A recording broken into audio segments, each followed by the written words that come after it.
You know that brands often go overboard by cramming all possible details and complications they physically can on a watch. Oh, this dial looks nice and balanced. Let's add a date window at the 3 o'clock. It'll do wonders to the symmetry. The 9 o'clock part is nice and empty. Why not add a big power reserve here? It's an automatic watch after all. The dial looks just too empty. Let's add a book full of text on it. In this world of cluttered, messy watches, it's good to sometimes have a minimal watch that can still do it all. Meet the limited edition Marinor Ghost from Canadian microbrand Heron.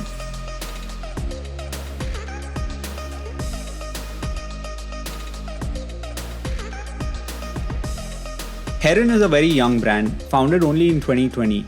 They have two main collections at the moment, the Gladiator, probably named after a really angry Roman, and the Marinor, probably something to do with water. I'm not sure, just a hunch. This watch, the Ghost, is part of the Marinor series, and it fully embraces the idea of a clean, minimalist design without compromising functionality. What's more is that it does just that at an affordable price point too. Before we talk specs, let's do a quick unboxing to see what's included in the package. First, we find the main case holding the watch. Now this case looks really nice and premium and holds the watch securely. Putting the watch aside for a bit, we can have a look at the rest of the contents. Heron is kind enough to include a screwdriver with its own little pouch, so you can easily size the bracelet yourself if you want to. And lastly, we also see the warranty card included. Heron offers a 2-year warranty with all their watches. Now let's get back to the watch. So the Ghost case measures 39mm in diameter with 20mm lugs, a 47mm lug-to-lug distance, and 11.3mm in thickness. Add a nice domed sapphire crystal to it to give it a total thickness of 12.9mm. I think this is a great size for a watch capable of diving to 300 meters.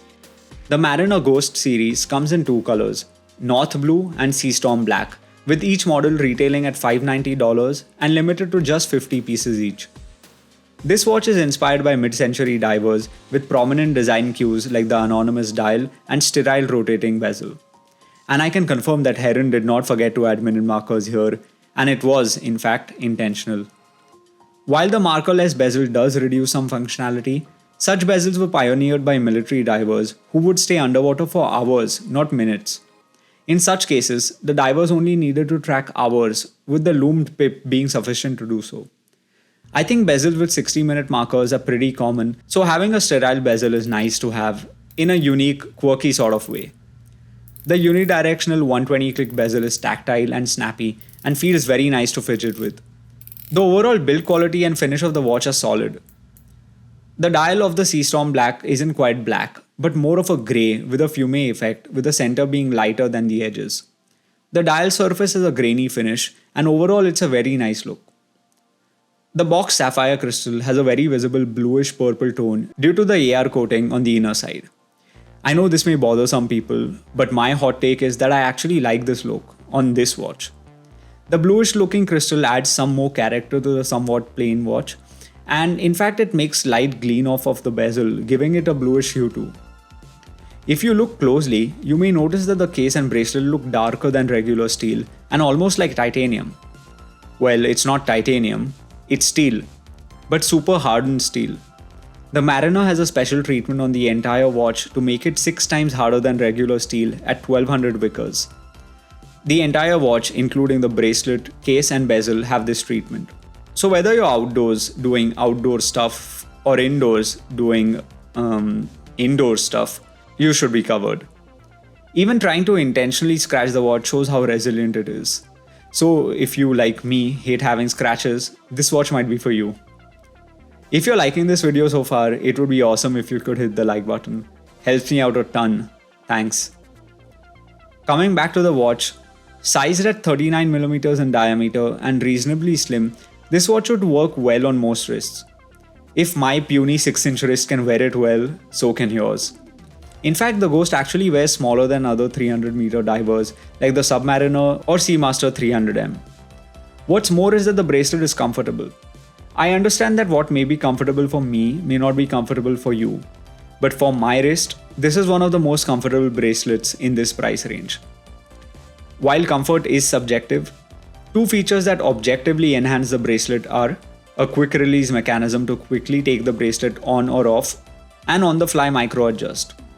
The quick release mechanism makes it so easy to toollessly take the bracelets off and swap it off for another strap. Toollessly. I'm pretty sure I invented that word right now. But yeah, this watch allows that. I enjoyed pairing this watch on a black rubber strap from time to time to just mix it up a little bit. Being so minimal, the Ghost can be paired on many options and this strap worked seamlessly with the watch. The second feature, the on-the-fly micro adjust, is a godsend, especially for those of us whose wrists keep changing in size. The mechanism works well and allows a number of positional changes. This mechanism reminds me of the Traska Seafarer's on-the-fly adjustment.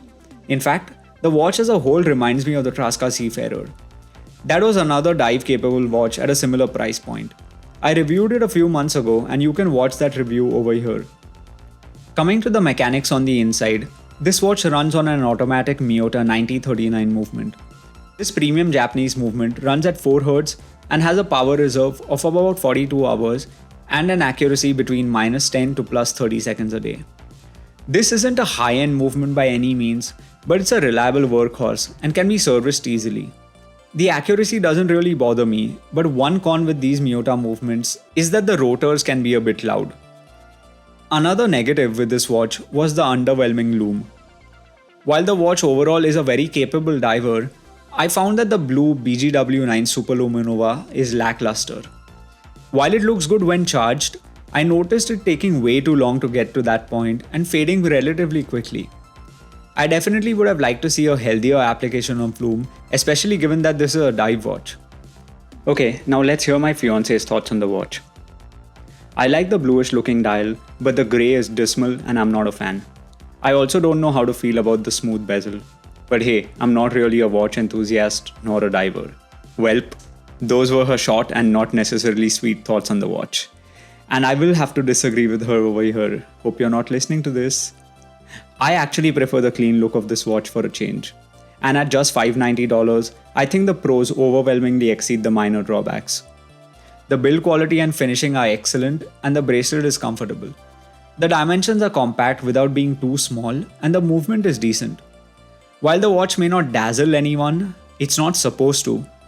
The Marinor Ghost is meant to be a sleek, stealthy watch and it does its job exceedingly well. Finally, thanks to Adam from Heron for lending this watch to me for the review.